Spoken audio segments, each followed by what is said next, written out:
I'm Jack Ryan, and I'm the chairman of the board of commissioners, as we are called. And I'm going to let Tom run this session, but I just want to bring people in with the idea that I'm 100% behind this project. 10 years ago, I joined the board, and my biggest hope was that we could do something to add more reliability to our system. You know, having a single pole line coming down the railroad bed from East Weymouth didn't seem to me to be very reliable. It's worked for 40 years, but that's not the right test. We need more than that. And this is a big step towards solving that problem and giving us a reliable system. As we move towards a no carbon environment, electricity is going to be king. That's all we're going to have. And if we don't have a reliable system, we're out to lunch. So my hope is that this goes through, that it gets built, that it becomes a real bedrock of our infrastructure within the town, and gives us the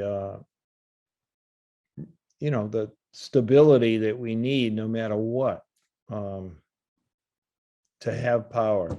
And it's going to be incredibly important. So Tom, why don't you pick up the ball from here, and I'm just going to be an observer. Okay. Actually, Thanks, so my name is Joe Kilsheimer. Thanks, Tom. My name is Joe Kilsheimer. I'm the public involvement coordinator for the Hingham Electrical Infrastructure Reliability Project. And tonight we're going to present this PowerPoint from various members of the project team. Tom Morahan, our general manager, is going to go first. And at the end of the presentation, we'll have time for questions. And I'm going to run the PowerPoint from my screen, and we're going to do our best to make sure that everybody's questions get answered, and that we run this as smoothly as possible. So Tom, take it away. All right. Thank you, Joe. So the next slide. So tonight we're going to introduce the project. We're going to explain why this 115 transmission line is needed. Going to discuss how HMLP selected the site for the substation that we selected. We're going to talk about the next steps.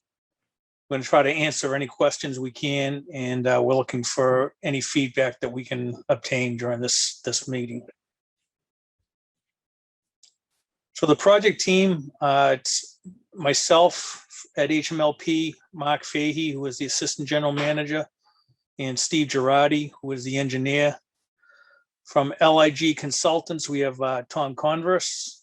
They're our engineering and design group. We have Tracy Adamski from Ty and Bond, our environmental and permitting group. Charlie Salamoni from Cape Power Systems is our ISO New England advisor. We have Rob Shapiro and Deidre Lawrence from Duncan and Allen, our legal and regulatory. And we have Joe from Kilsheimer's Associates for communications. So the project, it's a 3.7 mile, 115,000 volt transmission line from Weymouth to a substation at the transfer station in Hingham. And it's primarily to address reliability. The town is currently served from 2 transmission lines. They run on single towers along the railroad tracks. The double circuit configuration is susceptible to contingency events. So, if we lose one of those lines, chances are we have to take the other line out to make repairs. So the whole town is down while we make those repairs. And God forbid, one of those structures got damaged. the town would lose both lines for quite a long period. The recent storms in October underscore the importance of addressing the vulnerabilities of our system. So the new line, it'll come from Weymouth or on a right of way in Weymouth. It'll go underground and will terminate at a new substation at the transfer station, which if you're coming out of the transfer station will be just after the containers on the right-hand side. There's a bit of a hill there that we'll be removing to install the substation. In essence, it's a separate line altogether. It's a completely different line than the two that we have. So that will address the vulnerabilities that we currently have. It's also going to help us with, our climate action plan and the goals to electrify the town of Hingham. So construction is proposed to begin in late 2024, beginning of 2025. And we would hope to have initial operations sometime at the end of 25 or early 26. Next, Joe. All right. Technical difficulties. Yeah, sorry. It's all right. So, so this is just a map of the existing system. So we come out of a National Grid substation in East Weymouth. We come along the Greenbush line to French Street, come down French Street and down Hobart into the existing station, which is right in the middle of the transfer station.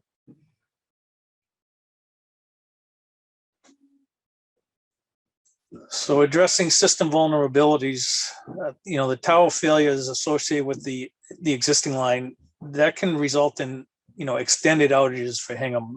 God forbid one of those towers came down, we would be looking at, days of the town being flat until we could get those lines back up.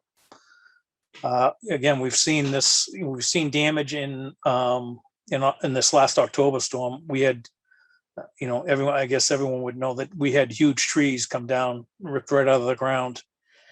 And, we didn't have any trouble with the transmission line, knock on wood, but, you can see from the picture, there are trees that are near that line. And we know that some of the other utilities around did have problems with their transmission systems. So, it is a real vulnerability for us. And, it's something that we really need to look at. The other piece is, on occasion, those lines, so we're fed 478, 503, and 508, the two lines that currently feed us.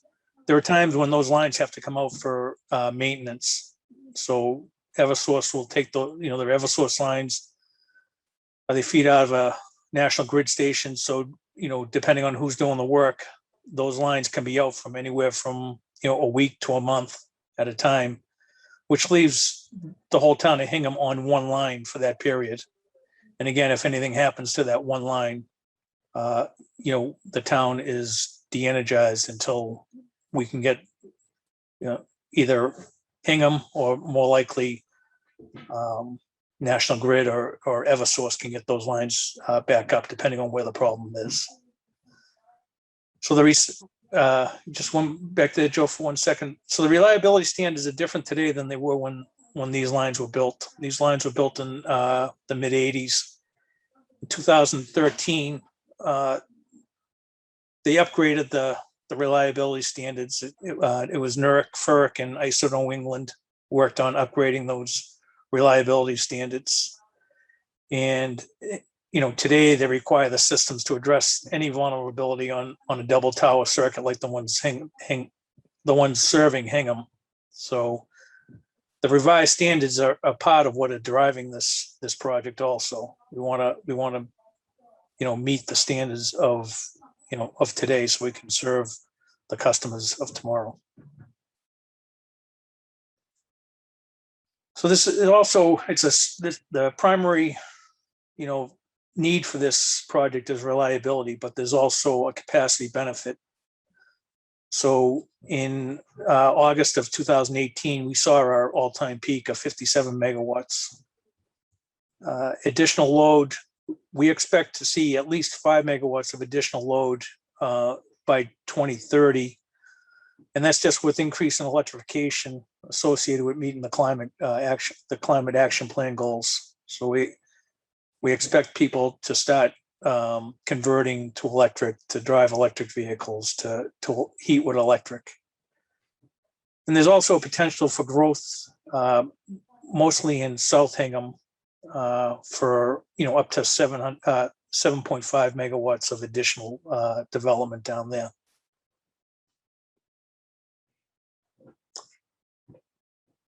So, by 2030, our system could grow to 80 megawatts to 90 megawatts.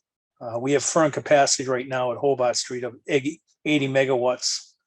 So in just, in less than 10 years, we could see that station at its max and be looking for additional capacity there.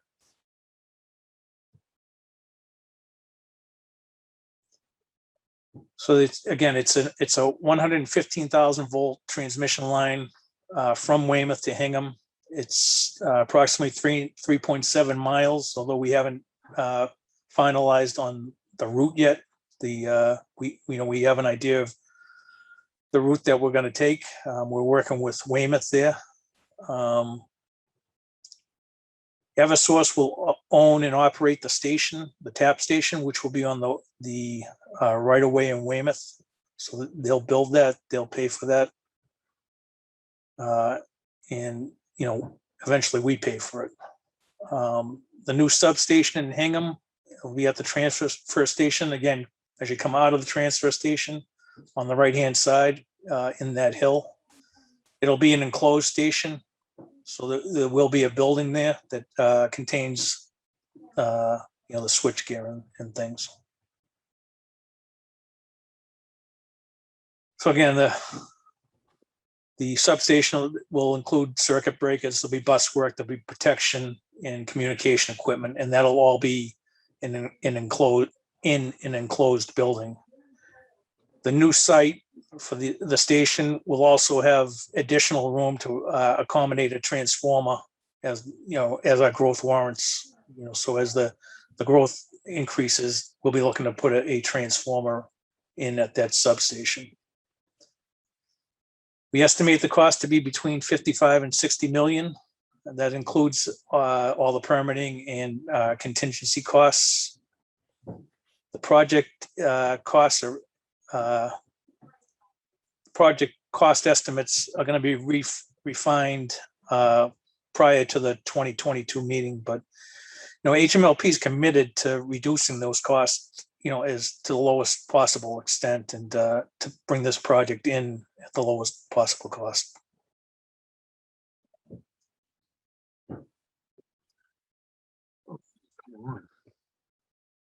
Pressing the button.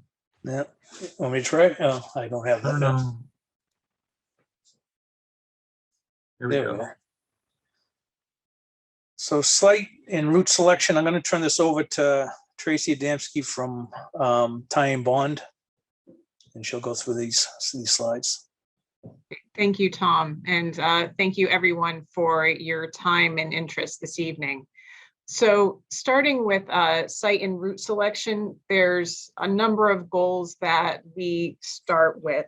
And I'll say first and foremost, this is a system reliability project. So geographically, we're looking at, what is the most reliable solution for the HMLP system.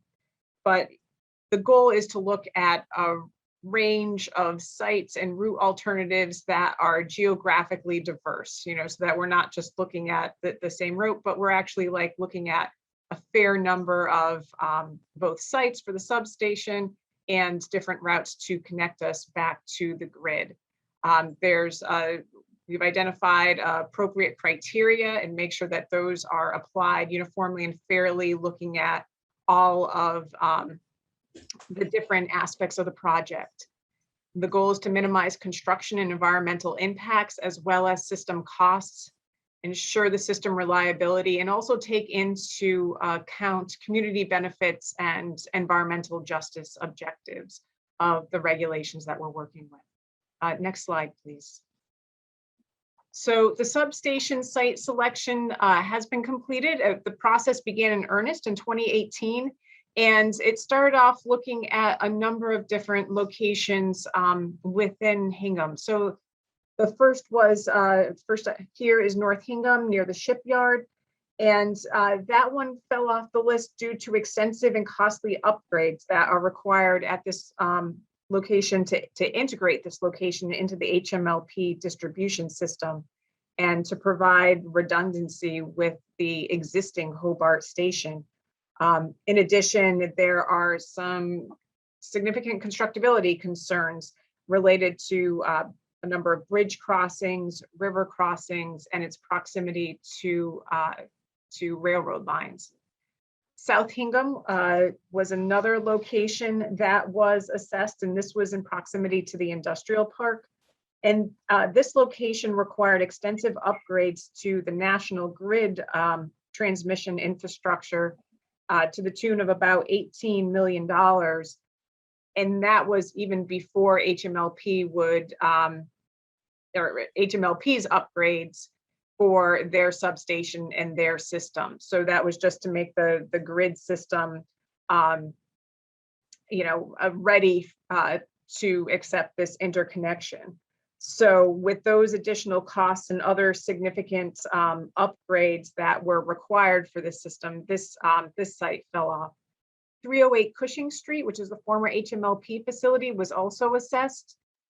In order to tie into Cushing Street and bring Cushing, so to tie Cushing Street into the grid and then also tie Cushing Street back to Hobart's substation would have required an additional approximately 7 miles of transmission line, which would have had a considerable additional cost for the system. There's some concerns with how much space there is in the roadways to install the additional lines that would be needed within Cushing Street. And so, due to the costs and the constructability concerns, this site was also not preferred. And so the preferred site ended up being near the existing Hobart substation. And the benefits there are, from an overall reliability standpoint, these two substations can connect into each other, and it gives HMLP, more flexibility with managing its system, having these two substations close to each other. So next slide, please. Okay. Oh yeah. Sorry, Tracy. Oh, no worries. I'm not sure why it's not. Okay. Okay. Great, thank you. So because HMLP is a municipal light department, we focused on town-owned sites that were within the vicinity of the existing Hobart substation. So off the bat, we eliminated open space parcels. So those are parcels that are subject to Article 97 of the amendments to our state constitution, which have some really specific protections for open space properties because they serve such an important function. So we did not look at open space properties for the siting of this substation. There's 10 sites that we did look at that were, including the transfer station, that were close to Hobart Street. And we had an initial selection of a small triangular parcel near Hobart and near the transfer station, but there's a lot of community feedback and concerns with respect to that particular site. So we went and reevaluated siting options. And with support from the select board, we took a second look at the DPW transfer station site, and we're able to find a small area that's not developed and has just enough space for what we're looking for a substation. And so we've confirmed that that is the preferred site for the substation in Hobart. On the route selection, as Tom had mentioned, we're looking at a number of different routes to tie our new substation into the grid in Weymouth, and working with Weymouth to do more community outreach in the near future. So here's the location of the proposed substation site. So as you can see on this map, Hobart Street is at the top of the map. That grayish green coloring is the limits of the existing Hingham transfer station. So our substation is right, or the proposed substation is at the exit of the transfer station. Go to the next slide. We'll keep zooming you in here. So the outlines that you see on the right-hand side of the slide show where the proposed substation is going. So we're looking at siting this outside of the operations of the existing transfer station. You can see there's a lot of dashed lines here. Those are buffer zones to the wetlands that are highlighted in green and blue to the top left of this image. And so, we're staying outside of the 50-foot buffer zone for the wetland resources. We'll be within the 100-foot buffer zone, but we can work with Conservation Commission on those permitting requirements. And you can see the different features of the substation. The red outline will be the actual building that Tom had mentioned, as this substation will be an enclosed substation. And if we go to the next slide, we have a rendering to give you a sense of what this would look like. So again, the majority of the components of the facility will be in the building, which is depicted on the left side of this picture. And then there'll be some additional switchgear and transformer over to the right-hand side. So here's some key project milestones. We're continuing with these community meetings. We held one in October. There's this evening's meeting, and if folks have additional questions and there's a need, we'll have another meeting in January. We're looking to have this project up at the Hingham Town Meeting to get a vote to acquire the portion of the transfer station for this electric substation, as well as borrowing for the full project, as Tom had noted. We're going to be continuing the dialogue with Hingham residents and businesses, as well as outreach within Weymouth throughout this year and next. And then we'll be looking to start filing our state and local permits and approvals in 2022, probably like summer and the end of 2022 and into 2023, with construction, testing, and operation in the 2024-2026 timeframe. And there's a number of permits and approvals that this project will need, which all have public outreach and opportunities to be involved. So there's the Energy Facility Siting Board, which Rob will discuss in more detail in a few minutes, that covers a really broad range of environmental and other impacts and mitigation for the project. Massachusetts Environmental Policy Act is again a similar program that has a pretty broad umbrella of topics that are reviewed under that program. Be looking at Hingham and Weymouth zoning and site, which includes site plan approval, and we'll be in front of the conservation commissions in both Hingham and Weymouth for work within buffer zones to resource areas and other approvals as needed. And with that, I'll turn it over to Rob to talk some more about the specifics of the Energy Facility Siting Board. Thank you, Tracy, and thank you and everybody, and good evening. As Tracy pointed out, I'm going to spend a little time discussing the process of the state's Energy Facilities Siting Board. Siting Board is a 9-member state agency, and by statute, the Siting Board is charged with providing reliable energy supply for the Commonwealth with a minimum impact on the environment at the lowest possible cost. All of the state and local permits, of course, are important, but the Siting Board permit approval process is unique because it covers that broad range of issues, starting with need, but also including reliability, project cost, and environmental impacts. Environmental impact, which comprise both environmental and construction impacts. It's a 9-member state agency. The chair of the agency is the Secretary of Energy and Environmental Affairs. Also sitting on the Siting Board is the Commissioner of the Department of Environmental Protection, the Commissioner of the Department of Energy Resources, 2 commissioners from the Department of Public Utilities, the Secretary of Housing and Economic Development, and 3 public members appointed by the governor. 1 with expertise in labor issues, 1 with expertise on energy issues, and 1 with expertise on environmental issues. The Siting Board reviews major energy facilities. What is a major energy facility? Well, in terms of generation facilities, those are power plants that are 100 megawatts or more. In terms of new transmission lines, those are lines that are 69 kilovolts or greater and 1 mile or longer.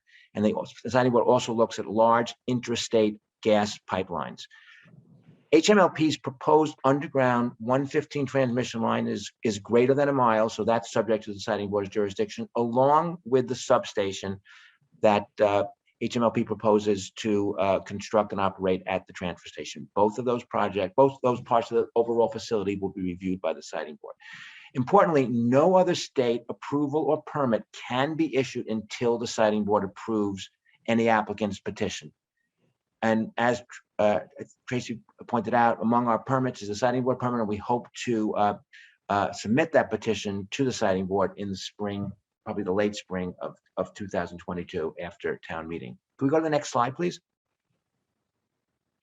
What does the Siting Board look at? Well, the Siting Board looks at 5 key questions, regardless of what kind of facility is being proposed. The first question is whether additional energy resources are needed. In this case, HMLP needs some additional energy resources to address the vulnerability and reliability it faces because of its transmission line setup. Second, assuming you can establish for the Siting Board that these new energy resources are required, you then have to show the Siting Board that your proposed project, in this case, a proposed transmission line, is superior to other alternatives to meeting that need in terms of reliability, cost, and environmental impacts. Third, the Siting Board requires a petitioner to prove that they've considered a reasonable range of practical facility siting alternatives. Next slide. The fourth question is whether the environmental impacts of the project have been minimized. And does the project importantly achieve an appropriate balance among different environmental concerns, as well as a balance among the environmental impacts, project cost, and reliability? And finally, are the project plans of the petitioner consistent with the current state policies on health, environmental protection, and resource use and development?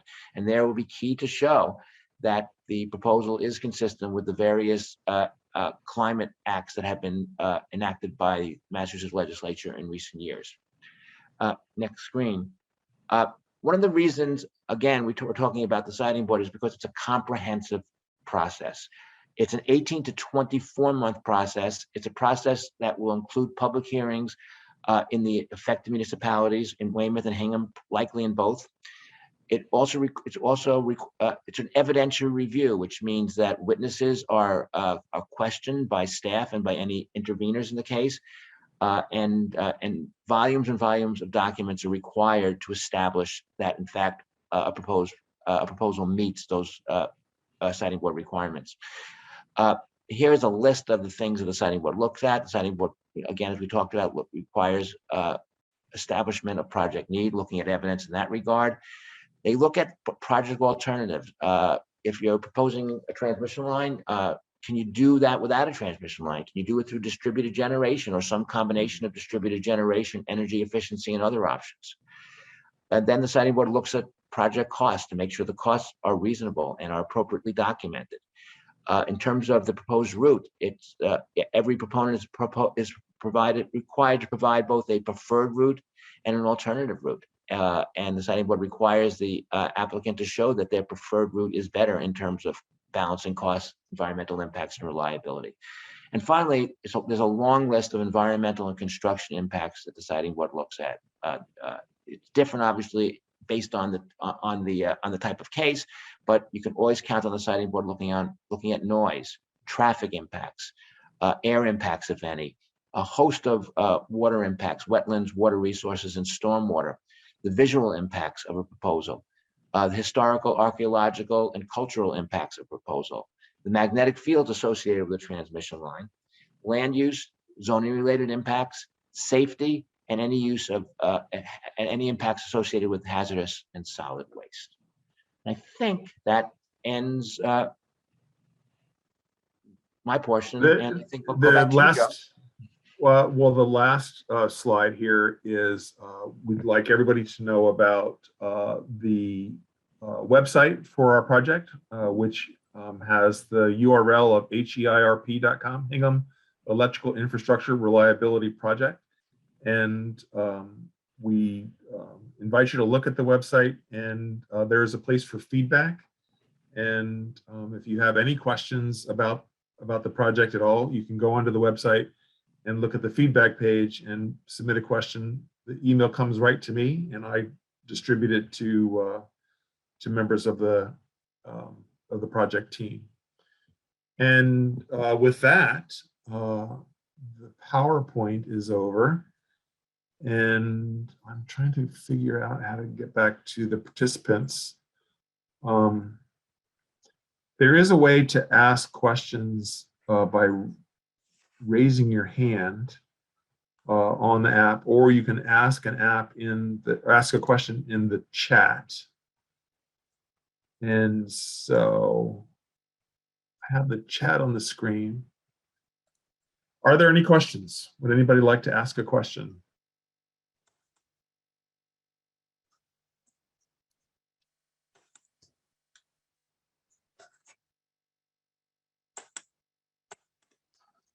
Maybe if I unmute everyone, Joe, we can. Yeah, I go ahead and do that, Tom. That's probably the best thing to do.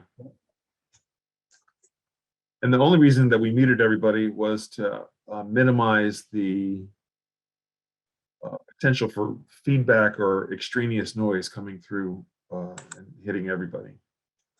But go ahead and unmute everybody. Yeah, I'm not sure how to unmute, but anyone who wants can unmute themselves at this point.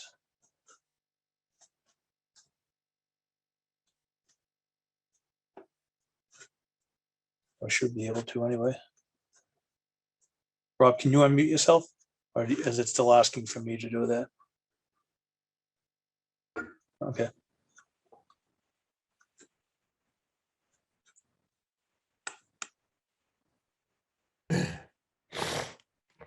Ask all to unmute.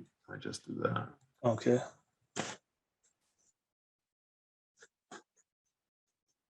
And allow.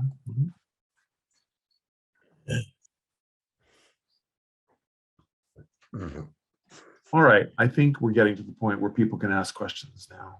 So if you have a question, please speak up and we'll do our best to answer.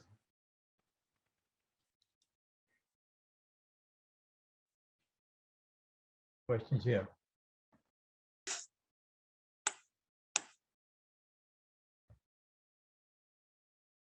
All right.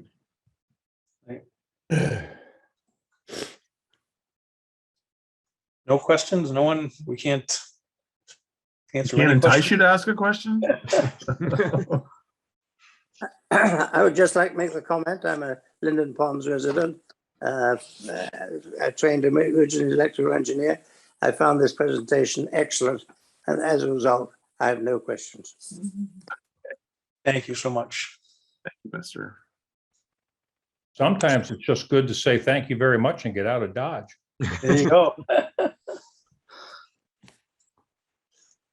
Well, we want to make sure that, we had some questions of the October presentation, and,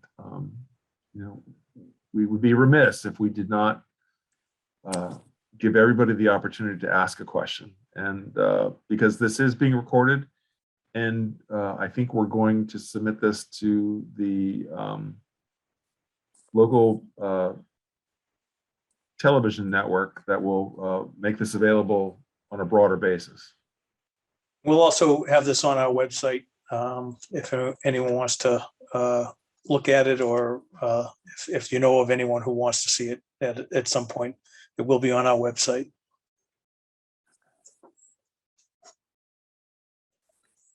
Okay.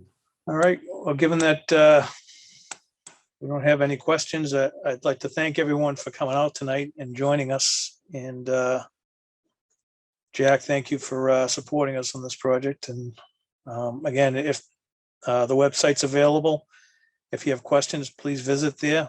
You can leave, you can put your questions in there, and we will definitely get back to you.